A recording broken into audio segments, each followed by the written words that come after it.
સંકલન સમિતિની બેઠકમાં કરજણના ધારાસભ્ય અક્ષયભાઈ પટેલે પોતાના મત વિસ્તારના વિવિધ પ્રશ્નો સંદર્ભે રજૂઆતો કરી હતી। તેઓએ જણાવ્યું હતું કે ઘણા સમયથી પ્રશ્નોની ચર્ચા થતી હતી પણ પ્રશ્નોનો નિકાલ થતો ન હતો।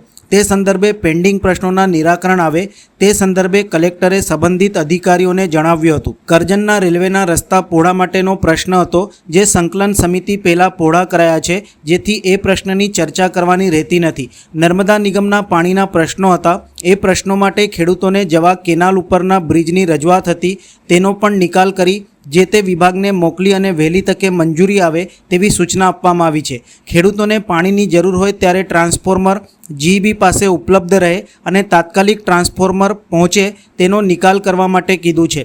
નેશનલ હાઈવે ઉપર ટ્રાફિકની સમસ્યાનો પ્રશ્ન હતો પણ નેશનલ હાઈવેના અધિકારી હાજર ન હતા, જેથી ફરીથી એમને સૂચના આપી હાજર રાખી એનું નિરાકરણ લાવવા માટેની કલેક્ટરે સૂચના આપી છે। છેલ્લા એક વર્ષથી ઘણા બધા પ્રશ્નો બધા ધારાસભ્યોને એવા હતા કે એની ચર્ચા થતી હતી પરંતુ એનો નિકાલ નહોતો થતો। એવા પ્રશ્નોની ખાસ કરીને માન્ય કલેક્ટરશ્રીએ તમામ અધિકારીઓને સૂચના આપી કે આજે આ મિટિંગની અંદર જે ઘણા વખતથી જે પેન્ડિંગ પ્રશ્નો હતા એનો તાત્કાલિક નિકાલ થાય। ધારાસભ્ય જોડે જે તે વિભાગના અધિકારીઓ સંકલન કરી અને જે તે વિભાગના પેન્ડિંગ પ્રશ્નો છે ફરીથી આ મિટિંગમાં એની ચર્ચા ના થાય એ રીતે એને પ્રશ્નોના જવાબ પૂરા કરે। કયા એવા પ્રશ્નો હતા જે ગત વખતના બાકી છે ને આ વખતના કયા પ્રશ્નો હતા જેની રજૂઆત કરી? એ કરજણના અમારા પ્રશ્નો હતા કે ઘણી વખત રેલવેના જે રસ્તાઓ જે છે રેલવેની માલિકીમાં એ પહોળા કરવા માટેનું હતું। એ લગભગ આ સંકલન સમિતિ પહેલાં જ એ તમામ રેલવે દ્વારા જે સ્ટેટ હાઈવેના રસ્તાઓ પર જે સાંકડા હતા એમના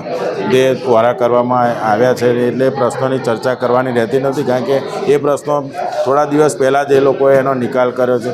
એવા જ પ્રશ્નો હતા। નર્મદા નિગમના પાણીના પ્રશ્નો હતા, એ પાણીના પ્રશ્નો માટે પણ અમુક જગ્યાએ ખેડૂતોને જવા માટેના જે કેનલો ઉપરના બ્રિજ હતા એ બાબતની ચર્ચા હતી, એનું પણ નિકાલ કરી અને એ પણ જે તે વિભાગને મોકલી અને વહેલી તકે એની મંજૂરી આવે એ રીતેનું એમને સૂચના આપવામાં આવી છે।